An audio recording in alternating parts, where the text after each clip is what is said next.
Assalamualaikum warahmatullahi wabarakatuh. Saya Farah Deliana mau mempresentasikan soal dan jawaban chapter 14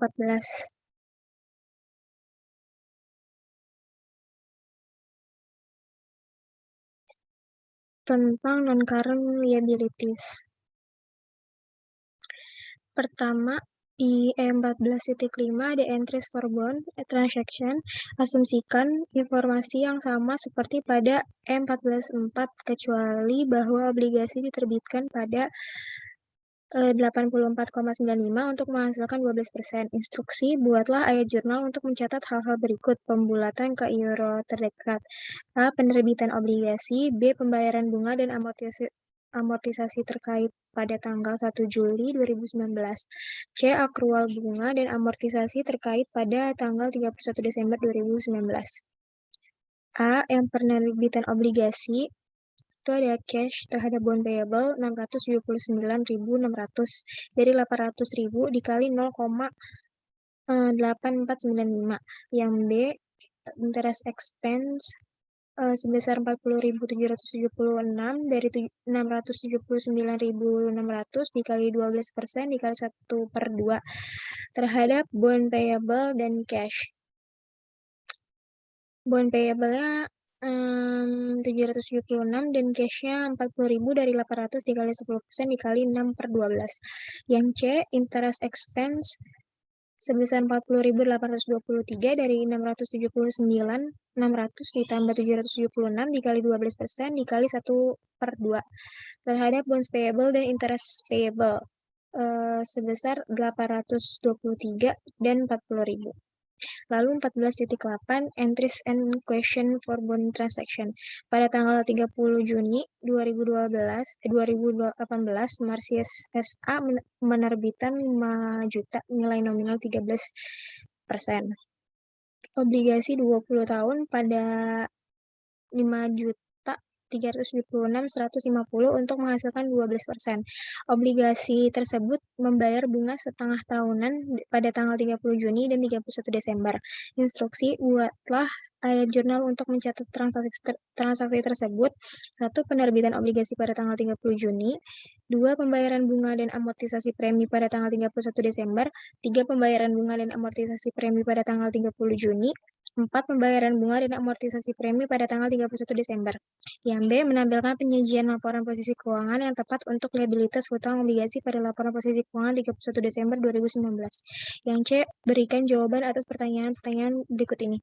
1. Berapa jumlah beban bunga yang dilaporkan untuk tahun 2019? Dan 2. Tentukan total biaya pinjaman selama umur obligasi.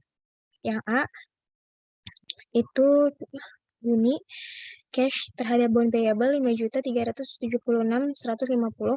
Yang kedua, Desember itu interest expense dan bond payable sebesar 322, 569 dan 2.431 terhadap cash 325.000. Dan yang ketiga, Juni itu interest expense dan bond payable sebesar 322, 423 dan 2.577 terhadap cash 325.000. Lalu yang keempat, Desember ada interest expense dan bond payable sebesar 322, 268 dan 2.732 terhadap cash 325.000. Yang B, ada non-current liabilities bond payable 13%. Itu sebesar 5.368.410 dari 5.376.150 dikurang 2.431 ditambah 2.577 ditambah 2.732 sama dengan 5.368.410. Yang C, pertama, interest expense for the period from January, yaitu 322.423. Interest expense for the period from July-nya, yaitu 322.268. Amount of bond interest expense-nya itu 644.691. Yang kedua, total interest to be paid for the bond itu 13 juta. Dari 5 juta dikali 13% dikali 20. Less premiumnya 376 150. Jadi totalnya 12.623.850. Lalu ada E14.17 settlement of debt. Strickland Company berutang 200.000 ditambah 18.000 bunga yang masih harus dibayar pada Moran State Bank. Utangnya adalah Wesel 10 tahun, 10% selama 2019, bisnis Strickland memburuk karena ekonomi regional yang goyah. Pada tanggal 31 Desember 2019, Bank Negara Moran setuju untuk menerima mesin lama dan membatalkan seluruh hutang. Mesin tersebut memiliki harga perolehan 390.000, akumulasi penyusutan sebesar 221.000 dan nilai wajar 180.000. Instruksi A, buatlah entry jurnal untuk Strickland Company untuk mencatat penyelesaian utang ini. B, bagaimana seharusnya Strickland melaporkan keuntungan untuk kerugian atas pelepasan mesin dan restrukturisasi utang dalam laporan laba rugi. Yang C, asumsikan bahwa alih-alih mentransfer mesin, Strickland memutuskan untuk memberikan 15.000 saham biasa $10 par yang memiliki nilai wajar 180.000 sebagai pelunasan penuh kewajiban pinjaman. Buatlah ayat jurnal untuk mencatat transaksi tersebut. Yang A, Strickland Company debt-nya itu not payable sebesar 200.000, interest payable 18.000, accumulated depreciation machine-nya itu 221.000, lalu ada machine-nya itu 390.000, gain on disposition of machine-nya itu 11.000, dan gain on extinguishment-nya itu 38.000.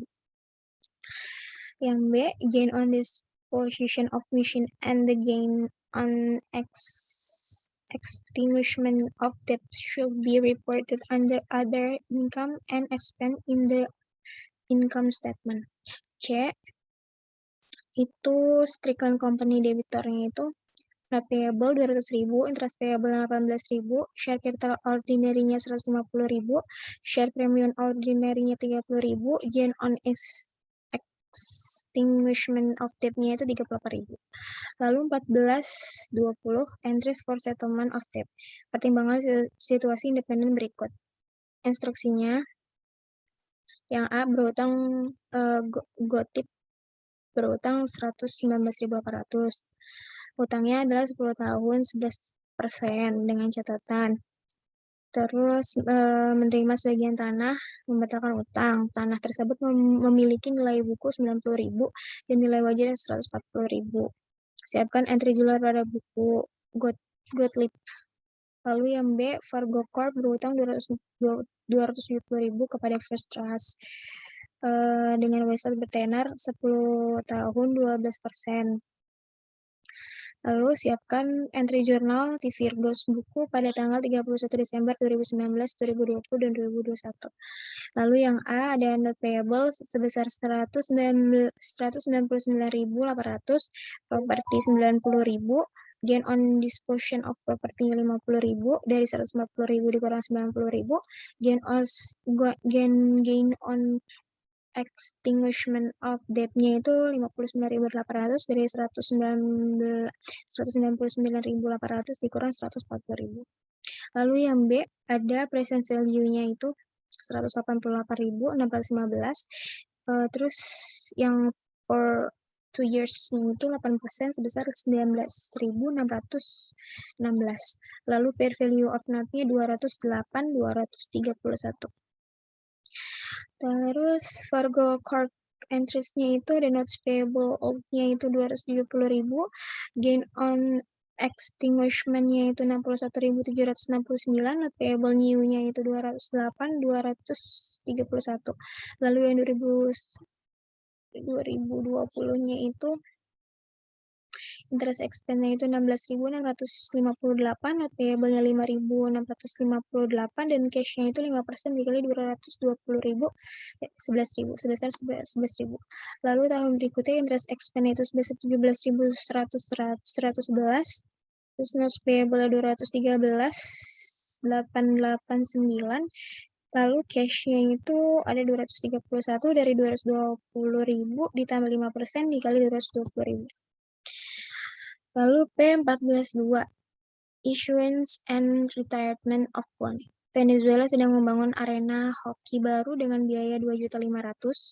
Ia menerima uang muka sebesar 500.000 dari bisnis lokal untuk mendukung proyek dan sekarang perlu meminjam 2 juta untuk menyelesaikan proyek. Oleh karena itu, memutuskan untuk mengeluarkan 2 juta dari 10,5% obligasi 10 tahun.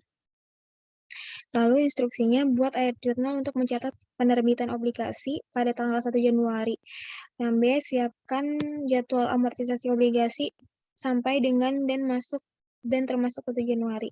Yang C, asumsikan bahwa pada tanggal 1 Juli Venezuela menarik setengah dari obligasi dengan biaya 1.065.000 ditambah bunga yang masih harus dibayar.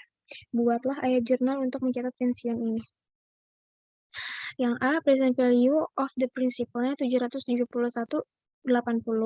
Present value of the interest payment-nya 1.290.360. Present value selling price of the bond-nya itu 2.061.440.000. Lalu cash terhadap bond payable-nya 2.061.440. Lalu yang B, ini ada cash paid-nya itu per tahun itu 210, interest expense-nya itu pada yang pertama 206.144, lalu 205 758, lalu 205 334, lalu 204 868. Terus premium amortization-nya juga 3.856, tahun kedua 4.247, 42, tahun ketiga 4.666, dan tahun keempat 5.132. Terus yang C, carrying amount-nya itu 2.048.676 dikurang 2.566, hasilnya 2.046.110. Reacquisition price-nya itu 1.065.000. Lalu ada carrying amount-nya lagi dikurang 1.023.055. Jadi loss-nya itu 41.945. Lalu ada interest expense 51.217, bond payable-nya 1.283, cash-nya 52.500. Lalu ada bond payable-nya 1.023.055, loss on extinguishment-nya itu 41.945, cash-nya itu 1.065.000. Lalu yang terakhir P14.8, comprehensive bond problem. Dalam setiap kasus independen berikut, perusahaan menutup pembukaannya pada tanggal 31 Desember. Sanford menjual obligasi 10% senilai 500.000 dan pada tanggal 1 Maret 2019 obligasi tersebut membayar bunga pada tanggal 1 September. Lalu yang kedua, Tania menjual obligasi 12% senilai 400.000 pada tanggal 1 Juni. Terus membayar bunga pada tanggal 1 Desember dan 1 Juni. Tanggal jatuh temponya itu 1 Juni. Obligasi tersebut menghasilkan 10%. Pada tanggal 1 Oktober, Tania membeli kembali obligasi senilai 120.000 seharga 126.000, termasuk bunga yang masih harus dibayar. Berikan entry hingga 1 Desember. Instruksinya untuk 2 kasus, siapkan semua entry jurnal yang relevan dari saat penjualan hingga tanggal yang ditunjukkan. Buat tabel amortisasi jika berlaku. Yang pertama, Sanford itu cash terhadap bond payable-nya 472.090. Terus ada present value-nya itu 332.530. Lalu present value of interest payable semi-annually-nya itu 139.560. Lalu ada proceed from sale of bond-nya itu 472.90. Terus lalu lanjut ada interest expense-nya itu 28.325 terhadap bond payable dan cash 3.325 dan 25.000. Terus interest expense-nya itu 19.017 terhadap bond payable dan interest payable-nya itu 2.350 dan 16.667. Terus ada interest expense-nya itu 9.508, interest payable-nya itu 16.667 terhadap bond payable sebesar 1.175 dan cash-nya 25.000. Terus ada interest expense-nya 28.736 terhadap bond payable-nya 3.736 dan cash 25.000. Lalu ada interest expense-nya itu 19.308 terhadap bond payable-nya 2.641 dan interest payable-nya 16.667. Terus ini cash terhadap bond payable 425.853. Terus present value-nya itu 270.736 dan present value of interest payable semi annually-nya itu 155.117.000. Terus proceed from sale of bond-nya itu 423.853. Terus interest expense dan bond payable terhadap cash sebesar 21.293 dan 2.707 terhadap 24.000 terhadap cash 24.000. Terus interest expense-nya itu dan bond payable terhadap interest payable-nya itu 3.526 dan 474 terhadap 4.000. Lalu ada interest expense 17.631, interest payable 4.000, bond payable 2.369 terhadap cash 24.000. Lalu ada interest expense yang 4.203, bond payable 597 terhadap cash 4.800. Lalu ada bond payable 125.494 terhadap gain on extinguishment of bond-nya 4.294 terhadap cash-nya juga 121.200. Terus ada akuisisi price-nya itu 121.200. Terus net carrying amount of bond redeem-nya itu min 125.464. Gain on extinguishment-nya itu 4.294. Terus ada interest expense 14.711, bond payable-nya 2.089 terhadap cash 16.800. Terus ada interest expense 2.434, bond payable 366 terhadap interest payable 2.800. Terus ada interest expense-nya 12.172, interest payable 2.800, bond payable-nya 1.828 terhadap cash-nya 16.800. Terus ada interest expense-nya 14.496, bond payable-nya 2.304 terhadap cash 16.800. Terima kasih. Sekian presentasi dari saya, kurang lebihnya mohon maaf. Wassalamualaikum warahmatullahi wabarakatuh.